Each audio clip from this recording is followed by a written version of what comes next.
আমাদের এখানে আমাদের তো কথা বলার প্রবণতা আছে আমাদের মন্ত্রীদের মধ্যে। এই জায়গায় আমি মুর্তজা ভাইয়ের সাথে পুরোপুরি একমত যে কোনো মন্ত্রী, দায়িত্বপ্রাপ্ত মন্ত্রী সংশ্লিষ্ট বিষয়ে যে কোনো মন্তব্য করার আগে 3 বার ভেবে মন্তব্য করা উচিত। তার একটা মন্তব্য কিন্তু নীতি নির্ধারণী বক্তব্যের মধ্যে আছে। আমি খালি একটু মানে যেহেতু আমি নিউজ রুমের সাথে সংশ্লিষ্ট এই জন্য বলি, দামটা কিন্তু সয়াবিন তেলের এখনও বাড়েনি। তারা ভোজ্য তেল মালিক যারা, তারা প্রস্তাব করেছেন 10 টাকা বাড়াবেন, মন্ত্রী বলেছেন কিছুতেই এটা বাড়ানো সম্ভব না, আগামীকাল বৈঠকটি হবে, সেই বৈঠকে সিদ্ধান্ত হবে যে দামটা বাড়বে কি বাড়বে না। কিন্তু তার আগে এটা আরেকটা প্রসঙ্গ, তার আগে মন্ত্রী কেন বলবেন যে ইরাকের কারণে দাম বাড়তে পারে? আমাদের এখানে তো ধরে আনতে বলে বেঁধে আনে, এটা তো আমাদের পুরনো গল্প, জানেন প্রশাসনে যারা ছিলেন তারা। ফলে এটা না বলা ভালো। এর আগে আমরা জানি অনেক মন্ত্রী, দায়িত্বপ্রাপ্ত অত্যন্ত সম্মানিত মন্ত্রী, তাদের মন্তব্যের কারণে কিন্তু মন্ত্রিত্ব হারিয়েছেন এবং বাজারে এর নানান রকম টানাপোড়েন আমরা ভুগেছি। সেই জায়গাটা আমি মনে করি দায়িত্বশীল হওয়া উচিত।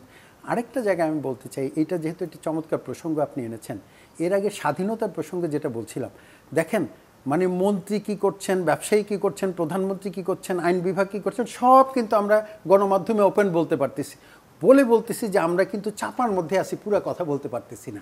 এটা একটা বাস্তবতা।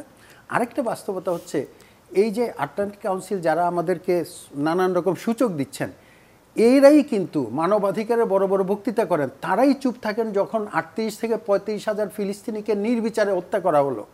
কিন্তু যখন ইরান আবার আক্রমণ করলো, তখন কিন্তু মার্কিন যুক্তরাষ্ট্র, ইউরোপ থেকে শুরু করে সকল সুশীল সমাজ যে না, সেখানে মানবাধিকার লঙ্ঘন, অর্থাৎ তাদের মানবাধিকারটা তাদের মতো করে। এই কারণেই পাকিস্তানের ক্ষেত্রে তারা ভালো বলে, কারণ পাকিস্তানের পুরো শাসন তাদের নির্দেশে চলে।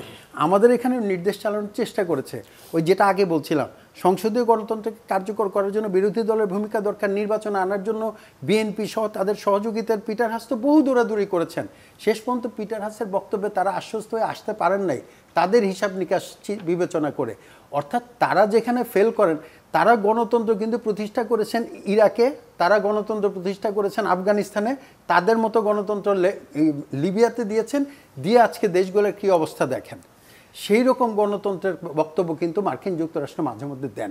ফলে আমরা আমাদের বাংলাদেশের প্রেক্ষিতে আমাদের জনগণ যেটা নির্ধারণ করে, সেখানে আমি মনে করি রাজনৈতিক দলগুলোর ওই জায়গায় ভূমিকা নির্ধারণ করা দরকার, যে আমি ক্ষমতায় থাকি কি বাইরে থাকি, আমাদের গণতান্ত্রিক প্রাতিষ্ঠানিক কাঠামোটা কী হবে, নির্বাচন কমিশন কী ভূমিকা পালন করবে, বিরোধী দল কী ভূমিকা পালন করবে, তাহলেই গণতন্ত্রের সূচকে আমরা আমাদের মতো করে এগোবো। তবে আশার বিষয় যে পৃথিবীব্যাপী কিন্তু আমাদের অর্থনৈতিক সমৃদ্ধিকে এগোনোর কথা বলছে। আজকেও কিন্তু যখন আটলান্টিক কাউন্সিল এই রিপোর্টটা দিচ্ছে, আইএমএফ ওয়াশিংটনে তাদের সম্মেলনে কিন্তু বলেছে পৃথিবীব্যাপী প্রবৃদ্ধি মার্কিন যুক্তরাষ্ট্র সহ 2.3%। সেখানে বলা হয়েছে যে বাংলাদেশ আগামী বছর 6% হবে, এই বছর 5.7% প্রবৃদ্ধি হবে, আইএমএফ বলছে। তার মানে অর্থনৈতিকভাবে যে এগুচ্ছে তাদের পরিসংখ্যান অনুযায়ী, এটা তো অস্বীকার করার জন্য সেটার সাথে কোথায় জনাব গোলাম মুর্তজা দ্বিমত আমি ওনাকে অপোজ করছি না। তার কথা হচ্ছে কি, এই সমৃদ্ধি মুষ্টিমেয় মানুষের সবার নয়। হ্যাঁ, এটা তো যে কোনো আপনার এটাই তো ওপেন মার্কেট ইকোনমির তো এটা ব্যাপার। প্রথমে অগ্রগতি হবে, তারপরে আমরা সোচ্চার থাকবো গোলাম মুর্তজা ভাইয়ের মতো আমরা সকলে, যে না এইটার বিভাজনটা ঠিকমতো, এটার বন্টনটা ঠিকমতো হতে হবে। এটা তো যে কোনো অর্থনৈতিক অগ্রগতিশীল দেশে কিন্তু প্রথম অবস্থায় এটা হয়। সেজন্যই তো আমরা সুশাসন চাই, সেজন্যই তো আমরা গণতন্ত্রের অধিকারটাও নিশ্চিত চাই।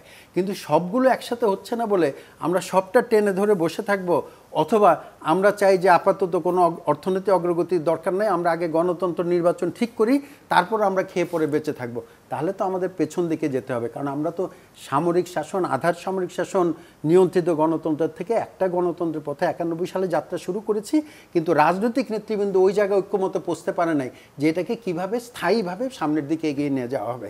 সেটা যদি করতে পারি তাহলে হবে। শেষ করবো এইটুকু বলে, আমাদের অনেক হতাশার মধ্যে আসার বিষয় হচ্ছে যেটা গোলাম মুর্তজা ভাই বললেন, আমরা কিন্তু এখন গ্লোবাল ভিলেজে বাস করি। আমাদেরকে সরকারি দল বিরোধী দল চোখে পট্টি পরিয়ে মিথ্যা বলানোর কোনো সুযোগ নাই। আমরা প্রতি মুহূর্তে ডিজিটাল মিডিয়া, সোশ্যাল মিডিয়া এবং মাস মিডিয়া সামগ্রিকভাবে আন্তর্জাতিক যেই পরিমণ্ডলে আমাদের নাগরিকরা নতুন প্রজন্ম থাকে, তাদেরকে কিন্তু বাস্তবতা বিবেচনা করেই তারা সিদ্ধান্ত নেন, সিদ্ধান্ত দেন। ফলে আমি চাইলেই বাংলাদেশ একটা অন্ধপ্রকোষ্ঠে আছে, গণতন্ত্রের কোন দিকে পেছনে, স্বাধীনতার পেছনে, অর্থনৈতিক পেছনে, আমি বললেই, অন্য কোনো দেশ বললেই সেটাকে বাংলাদেশের জনগণ অন্তত বিশ্বাস করবে না।